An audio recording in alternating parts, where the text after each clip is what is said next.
The pain was worse than anything Jake had ever felt. He lay on the medical table while machines changed his body. His skin burned as it turned from brown to silver.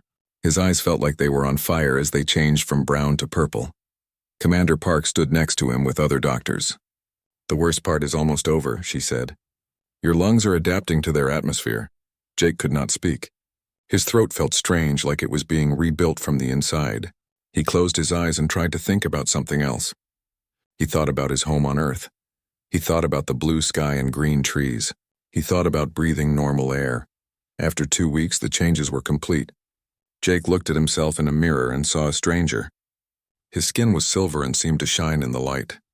His hair had turned white. His eyes were purple like the alien princess. Even his voice sounded different when he spoke. "You look perfect," Commander Park said. "Even I have trouble believing you are human." Jake practiced walking like a Zephyrian. They moved differently than humans. More slowly and smoothly. They held their heads high and never looked down. Jake spent hours copying their movements until they felt natural. He also practiced their language. Zephyrian words were long and musical. They sounded like singing. Jake had studied the language for months, but speaking it with his new voice was different. The sounds came easier now. "Remember," Admiral Sullivan told him before he left, "you are Jake Morrison from the human colony on Kepler 442b. Your people want peace. You have never been to Earth. You know nothing about our military." Jake nodded. He had memorized his fake history. He knew the names of people who did not exist. He knew the story of a colony that was not real. The lie had to be perfect. The spy ship was small and fast. Jake flew it alone through space toward Zephyros Prime. The ship's computer was programmed to speak like a real Zephyrian. It helped Jake practice his accent during the long journey. After 5 days, Jake saw the enemy homeworld through the ship's windows. It was a beautiful planet covered in purple clouds. 3 moons circled around it like silver jewels. Even though this was enemy territory, Jake had to admit it was amazing to see. His ship's radio crackled to life. "Unknown vessel, identify yourself," came a voice in the Zephyrian language. Jake took a deep breath. This was it. If his disguise failed now, he would be dead in minutes. "This is diplomatic vessel Swift Current," Jake replied in perfect Zephyrian. "I carry Jake Morrison, representative of the Kepler colony. I request permission to land." There was a long pause. Jake's heart beat fast. Were they scanning his ship? Did they know he was lying? "Permission granted," the voice finally said. "Follow the guidance signals to landing bay 7. Jake smiled. The first test was passed. The planet's surface was hidden under thick purple clouds. As Jake's ship flew down through them, he put on a breathing mask. Even with his changed body, the air here was dangerous. He could breathe it, but it still burned his throat. The Crystal Palace appeared below him like something from a dream. It was huge and seemed to be made of light itself. Tall towers reached up into the clouds. Gardens floated in the air around it, held up by some kind of alien technology. Jake landed his ship in a bay filled with other vessels. Some were small like his. Others were massive warships that could destroy planets. He tried not to think about how far he was from any help. Zephyrian guards met him at the landing bay. They were tall and thin, wearing armor that looked like it was made of crystal. Their weapons glowed with blue energy. "Welcome, Jake Morrison," one of them said. "I am Captain Xerix. The Council of Ministers will see you shortly." Jake followed them through long hallways filled with beautiful art. The walls seemed to be alive with moving colors. Music played softly from everywhere and nowhere. It was like walking through a living jewel. Other Zephyrians stared at him as he passed. They whispered to each other in their musical language. Jake caught some of the words. They were curious about him. Some seemed afraid. Humans had a reputation as dangerous fighters. The council chamber was a huge room with a ceiling that showed the stars above the clouds. 12 Zephyrians sat in chairs that floated in the air. They were the most important people in the Empire except for the royal family. "Jake Morrison of Kepler," said the one in the center. "Why does your colony seek peace now? Your people have been silent during this war." Jake bowed the way he had practiced. "Honored ministers, my people are farmers and scientists. We want no part in fighting. We only wish to trade and learn." "And what do you offer in exchange for peace?" asked another minister. "Food," Jake said. "Our world grows crops that can feed millions. We also have medicines that your people might find useful." This was partly true. The real Kepler colony did exist, though it was much smaller than Jake claimed. The Zephyrians would not check his story carefully. They thought humans were too primitive to lie well. The ministers talked among themselves in whispers. Jake stood quietly and waited. He tried to look calm, but inside he was worried. If they decided he was lying, the guards would kill him immediately. "We will consider your proposal," the center minister finally said. "Tonight there will be a grand ceremony in the royal garden. You are invited as our guest. Perhaps you will have a chance to meet Princess Lirelei herself." Jake's heart jumped. This was better than he had hoped. "I would be honored." The guards led him to a guest room in the palace. It was beautiful, but clearly a prison. The door locked from the outside. The windows showed only clouds. Jake was trapped until they decided what to do with him. He lay on the soft bed and thought about his mission. Tonight he might see the princess. He might get close enough to kill her. But first he had to survive the ceremony without being discovered. Jake closed his eyes and tried to rest. In a few hours everything would change. Either he would complete his mission or he would die trying. There was no other choice. Outside his window, the purple clouds swirled in the alien wind. Somewhere in this palace, Princess Lirelei was preparing for the ceremony too. She had no idea that her death was walking toward her through the crystal halls of her own home. The war would end tonight, one way or another. The royal garden was more beautiful than anything Jake had ever seen. Floating islands of flowers drifted through the air above his head. Waterfalls flowed upward instead of down. Trees grew in spirals that seemed to touch the clouds. Soft music came from plants that glowed like stars. Hundreds of Zephyrians walked through the garden in their finest clothes. Their garments seemed to be made of liquid light that changed colors as they moved. Jake felt out of place in his simple diplomatic robes, but no one seemed to notice. He moved through the crowd carefully, listening to conversations. The Zephyrians talked about art, music, and philosophy. They did not seem like the evil enemy he had been taught to fight. They seemed like people who loved beauty and peace. "You look troubled, Ambassador Morrison." Jake turned around. A tall Zephyrian with golden skin and kind eyes stood behind him. This was Minister Corax, one of the council members he had met earlier. "I am simply amazed by the beauty of your world," Jake said carefully. "Yet your eyes searched the crowd like a hunter," Minister Corax said. "What do you really seek here?" Jake's heart began to beat faster. Did the minister suspect something? "I hope to meet Princess Lirelei if possible. My people would be honored to speak with royalty." Minister Corax smiled. "She is there by the silver fountain. But be careful, young ambassador. The princess sees more than most people expect." Jake looked where the minister pointed. Near a fountain that sprayed liquid starlight, a group of nobles stood in a circle. In the center was the most beautiful being Jake had ever seen. Princess Lirelei was smaller than he had expected from her pictures.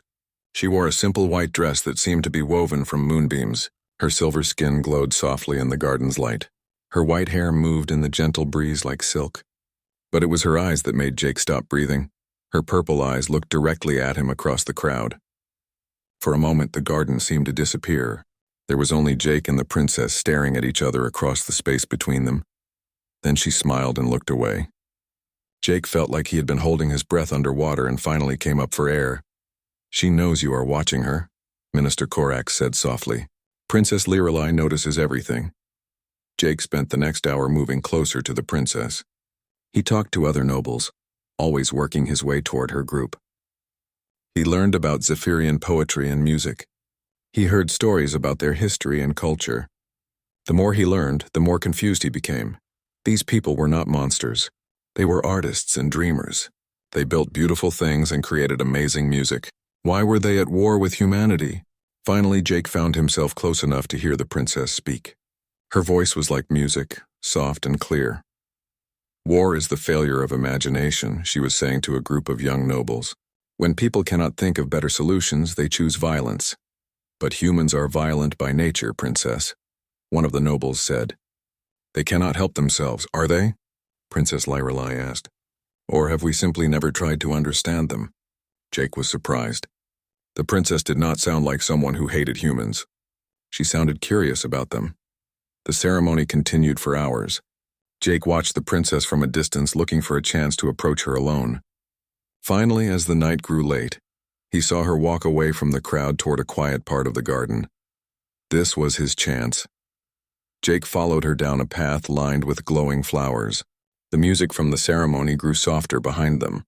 Soon they were alone among the floating islands and spiral trees. The princess stopped next to a small waterfall that flowed upward into the night sky. She did not turn around when Jake approached. "You have been watching me all evening, Ambassador Morrison," she said quietly. Jake's hand moved toward the hidden weapon under his robe. "I was hoping for a chance to speak with you, Princess." "Were you?" She turned to face him. Her purple eyes seemed to look right through him. "Or were you hoping for something else?" Jake felt cold fear in his stomach. "I do not understand." Princess Lirelei stepped closer to him. "Your thoughts are strange, Ambassador. Most minds are like open books to me, but yours is locked tight. Only one species has minds I cannot read." Jake's hand gripped his weapon. She knew. Somehow she knew what he was. "You are human," the princess said simply. For a moment Jake thought about denying it, but her eyes told him there was no point in lying anymore. "Yes," he said. "And you are here to kill me."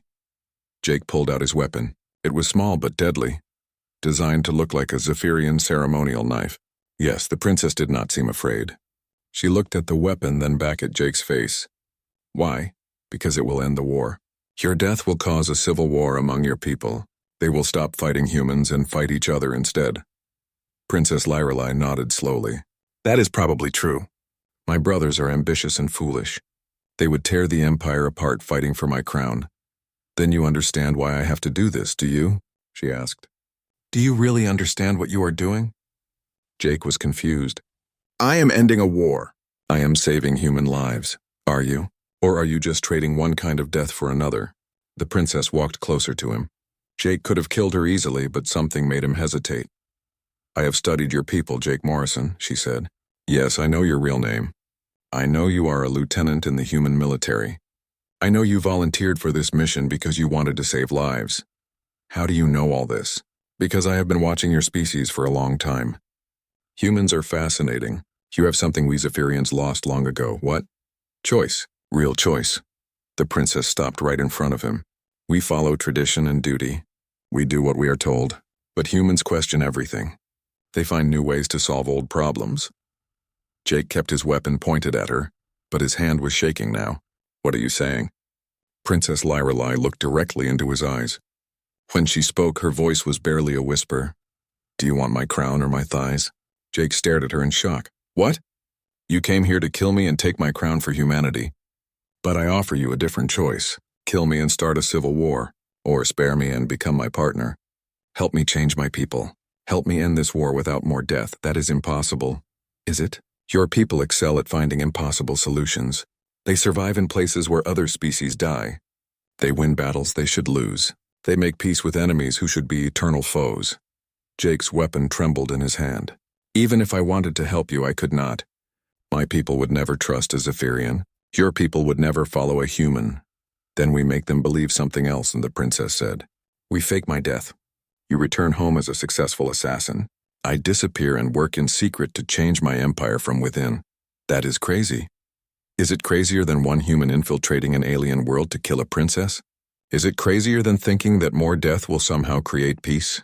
Jake lowered his weapon slightly. "Why would you do this? Why would you risk everything to help humans?" Princess Lirelei smiled sadly. "Because this war is wrong. Because my people have forgotten how to grow and change. Because humans might teach us how to be better than we are." "And you think I would betray my own species for you?" "No," she said. "I think you would save both our species. That is what humans do. They find the choice that no one else can see." Jake stared at her for a long moment. Everything he had been taught told him to kill her now. His mission was clear. His duty was simple. But as he looked into her purple eyes, he saw something that changed everything. He saw hope. Maybe there was another way after all. Jake put his weapon away slowly. "If we do this, there is no going back. If anyone discovers the truth, we will both die." Princess Lirelei nodded. "I understand. But sometimes the greatest risks lead to the greatest rewards. How would we fake your death? Your people will want to see your body." The princess smiled. "Humans are not the only ones who can be creative. I know secrets about my own biology that even our doctors do not understand." She led Jake deeper into the garden, to a hidden grove where no one could see them.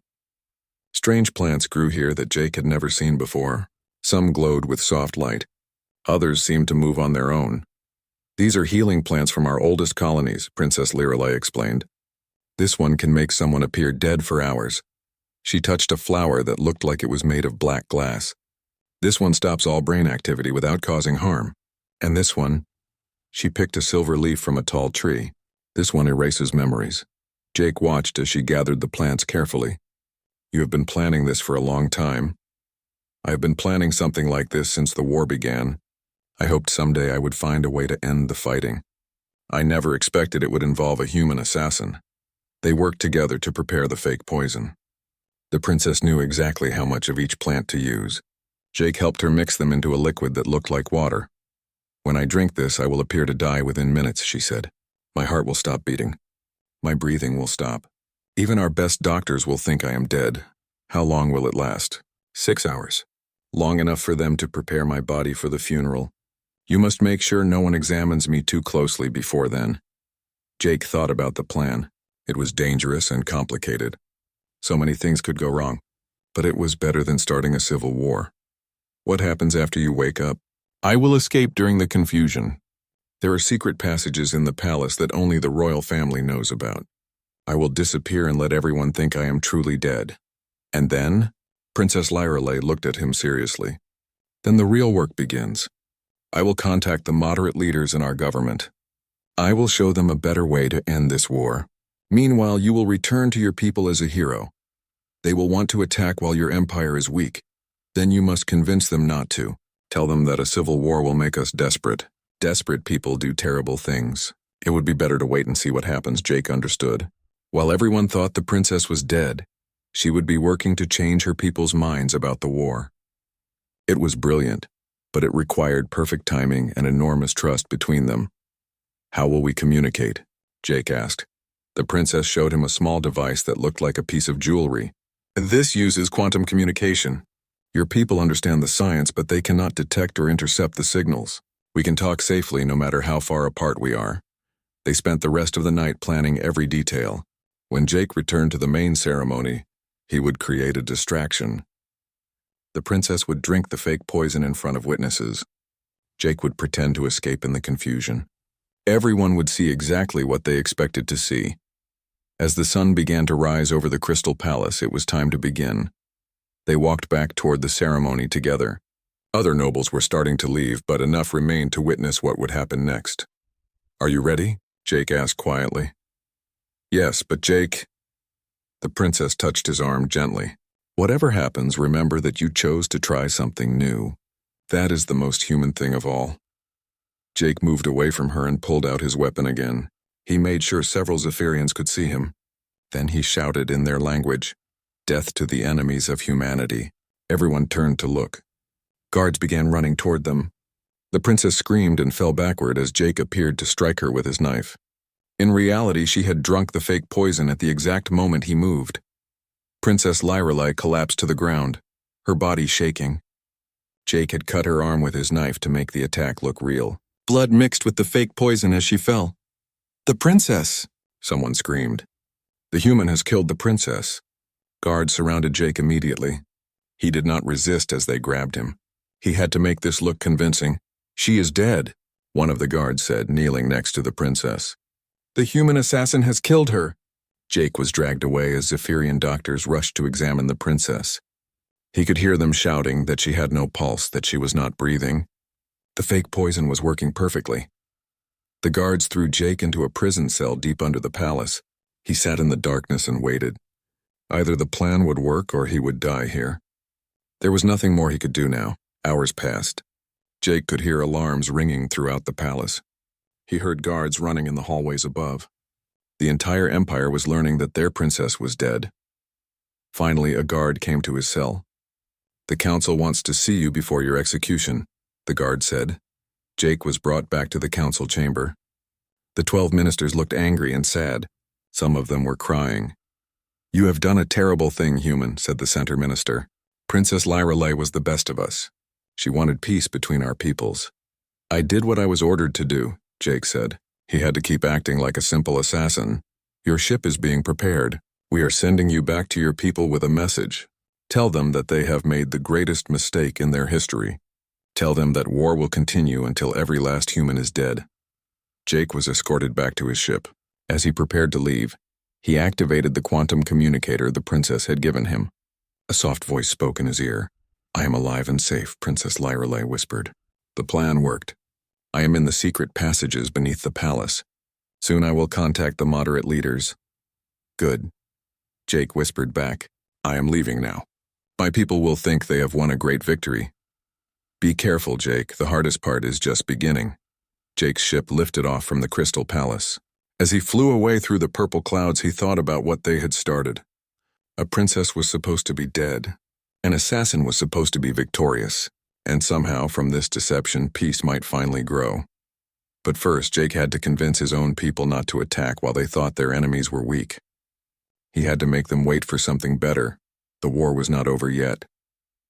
But maybe, just maybe, it could end without anyone else dying. Princess Lyrelay's voice spoke in his ear one more time as he reached space.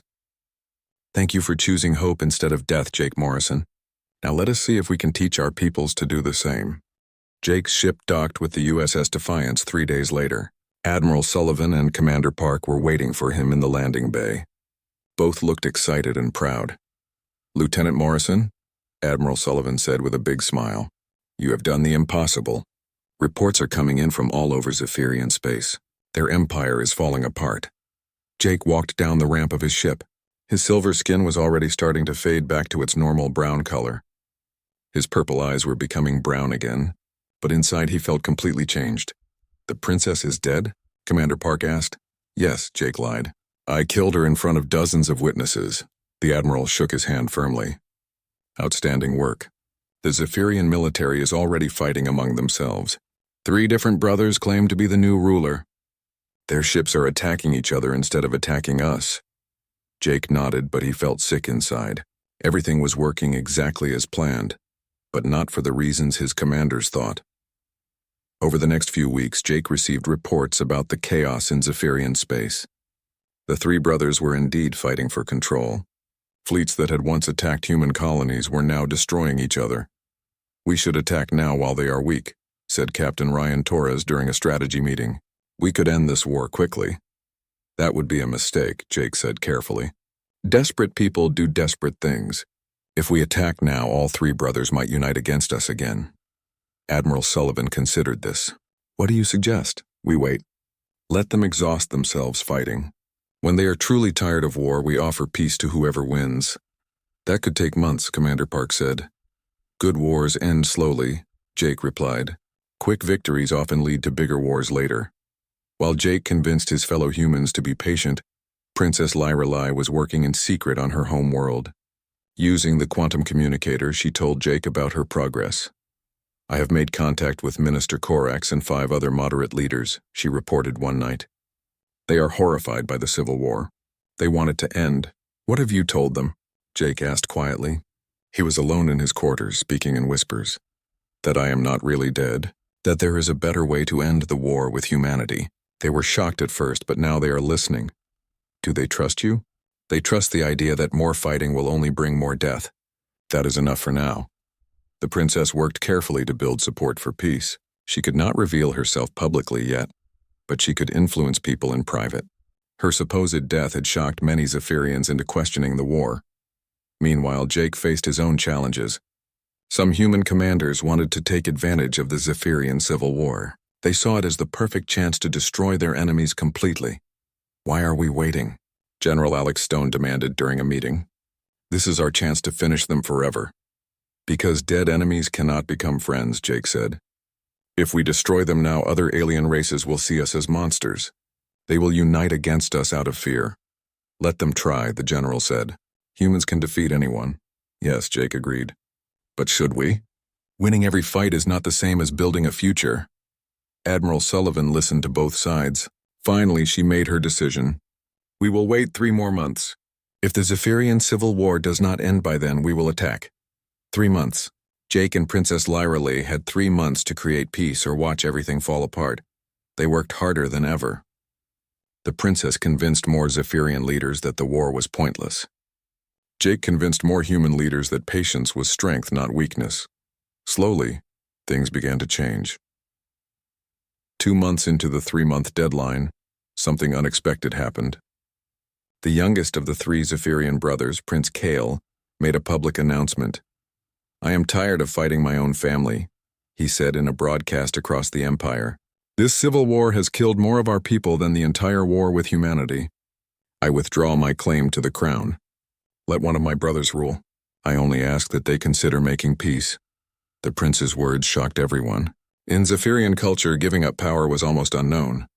But Prince Kale's action inspired others. Within days, hundreds of Zephyrian ships stopped fighting. Their crews said they were tired of war. They wanted to go home to their families. "This is our chance," Princess Lyralee told Jake through the communicator. "Prince Kale has created an opening for peace. I am going to reveal myself. Are you sure? It is still very dangerous." "Yes, but the time for hiding is over. If I do not act now, the opportunity will pass." 3 days later, Princess Lyralee appeared at a gathering of Zephyrian leaders. She was not dead after all. The entire empire was amazed. "I faked my death to show you something," she told the assembled nobles and military commanders. "I showed you what happens when we choose violence over wisdom. Look at the chaos it created. Look at how many of our people have died." The revelation caused an uproar, but not the kind Jake had feared. Instead of anger, many Zephyrians felt relief. Their beloved princess was alive. Maybe there was hope after all. "The human who was supposed to kill me chose a different path," the princess continued. "He chose to save life instead of taking it. Maybe we can learn from his example." On the human side, the news was more complicated. Admiral Sullivan was confused and angry. "You lied to us," she said to Jake, "and the princess is alive. Our intelligence was wrong." "No," Jake said calmly. "Our intelligence was right. I was ordered to kill her. I chose not to. Why? Because she offered me something better than victory. She offered me a chance to end the war without destroying an entire civilization." General Stone was furious. "This is treason. You disobeyed direct orders." "Yes," Jake said. "I disobeyed orders that would have caused more death than necessary. That is what humans do. We find better solutions." Admiral Sullivan looked at Jake for a long time. "What you did was incredibly risky. It could have failed completely, but it did not fail. Look at the results. The Zephyrian Empire is not destroyed, but it is no longer our enemy. Princess Lyralee is offering to negotiate peace. And you think we should trust her? I think we should trust ourselves to build something better than endless war." The peace negotiations took months. Representatives from both species met on a neutral world. There were arguments and setbacks. Some people on both sides did not want peace, but slowly, carefully, an agreement took shape. The Zephyrians would withdraw from human space. Humans would stop attacking Zephyrian colonies. Trade would replace warfare. Cultural exchange would replace suspicion. Jake and Princess Lyralee worked together throughout the negotiations. They had started this process in secret, and now they finished it in the open. "You were right," the princess told Jake during one of their meetings. "Humans do see choices that others cannot see. You showed me that there was always another way. And you showed me that enemies can become friends," Jake replied. "That is something worth fighting for." When the peace treaty was finally signed, both sides celebrated. The war that had killed millions was over. Not through total victory, but through understanding. Jake was promoted to captain and became the first human ambassador to the Zephyrian Empire. Princess Lyralee became the leader of her people's new government. Together, they worked to make sure the peace would last. Years later, human and Zephyrian children played together on worlds where their parents had once fought. Artists from both species created beautiful works together. Scientists shared knowledge that helped everyone. Jake often thought about that night in the garden when Princess Lyralee had asked him to choose between her crown and her thighs. He had chosen something else entirely. He had chosen hope, and that choice had changed everything. The war was over. The peace had begun, and in the end, that was the most human thing of all. Finding a way to turn enemies into friends, to build instead of destroy, to choose life over death. Princess Lyralee had been right. Humans really were amazing at finding impossible solutions. They just had to be brave enough to try. Jake Morrison stood in the cold metal hallway of the USS Defiance. His boots made small clicking sounds on the floor as he walked toward the meeting room. The ship moved through space, but Jake could not feel it. The artificial gravity made everything feel normal, like he was walking on Earth. The war had been going on for 3 years now. Humans fought against the Zephyrians every day. Ships exploded. People died. Jake had seen too much death already. He was only 25 years old, but he felt much older. A soldier walked past him in the hallway. She nodded at Jake. He nodded back. Everyone on the ship knew why they were here. They were deep in enemy space, far from home. One wrong move and they would all be dead. Jake reached the meeting room door. It slid open with a soft sound. Inside, Admiral Kate Sullivan sat at a long table. She was a tough woman with gray hair and sharp eyes. She had been fighting wars since before Jake was born. "Sit down, Lieutenant Morrison," she said. Her voice was calm but serious. Jake sat in the chair across from her. The room was small and had no windows. Only blue lights on the walls gave any light. On the table between them was a small device that showed pictures in the air. "What I'm about to tell you must stay secret," Admiral Sullivan said. "This mission could end the war. Or it could get you killed." Jake nodded. He had volunteered for dangerous missions before. That was why he was here. The Admiral touched the device. A picture appeared in the air above the table. It showed a beautiful alien woman with silver skin and long white hair. Her eyes were large and purple. She wore a crown made of blue crystal. "This is Princess Lyrelay of the Zephyrian Empire," Admiral Sullivan said. "She is the key to everything." Jake looked at the picture. The alien princess looked young, maybe his age, but her eyes seemed old and sad. "The Zephyrians have a strange way of choosing their leaders," the Admiral continued. "When the king dies, the royal family fights for power. If Princess Lyrelay dies, her 3 brothers will start a civil war. Their empire will break apart. Their ships will fight each other instead of fighting us." Jake understood. "You want me to kill her?" "Yes." The Admiral's face showed no emotion. "But it will not be easy. She lives on Zephyros Prime, their homeworld. The planet is covered with poisonous gas. The palace is guarded by thousands of soldiers. No human has ever been there and lived." Another picture appeared. This one showed a huge crystal palace that seemed to float in the clouds. It was beautiful but looked impossible to reach. "How would I get there?" Jake asked. The Admiral smiled for the first time. "We captured a Zephyrian spy ship last month. Our science team learned how to copy their technology. We can make you look like one of them. We can change your body so you can breathe their air." A new person walked into the room. She was a woman with short brown hair and kind eyes. She wore the uniform of a science officer. "This is Commander Lisa Park," Admiral Sullivan said. "She will prepare you for the mission." Commander Park sat down next to them. "The changes to your body will be painful," she said, "but they will not be permanent. Your body will go back to normal after a few months." "What kind of changes?" Jake asked. "Your skin will become silver like theirs. Your eyes will change color. Your lungs will be able to process their poisonous air. Most importantly, your brain will be protected from their mind reading." Jake was surprised. "They can read minds?" "The royal family can," Commander Park said. "But human brains are different. With the right changes, they will not be able to see your thoughts." Admiral Sullivan leaned forward. "You will go to their planet as a fake diplomat. Tell them you represent a small human colony that wants to make peace. They will bring you to the palace to meet with the princess. That will be your chance." Jake thought about it. The mission sounded impossible. He would be alone on an alien world, surrounded by enemies. If anything went wrong, he would die far from home. "No one would ever find his body. Why me?" he asked. "Because you are the best we have," Admiral Sullivan said. "You speak their language. You have studied their culture. You know how to fight and how to think. Most importantly, you can make hard choices." Commander Park added, "Humans are better at lying than other species. The Zephyrians are very honest. They will not expect deception from a diplomat." Jake looked at the picture of the princess again. She really was beautiful. It seemed wrong to kill someone so young. But this was war. People died in war. If her death could save millions of human lives, then it was the right thing to do. "When do we start?" Jake asked. "Now," Admiral Sullivan said. "The changes to your body will take 2 weeks. Then you will have 1 week to practice being a Zephyrian. After that, we send you to their world. And if I succeed, then you come home a hero. The war ends. Humans can live in peace again. And if I fail, then you die. And the war continues." Jake stood up. He saluted the Admiral. "I accept the mission." Admiral Sullivan stood and saluted back. Good luck, Lieutenant.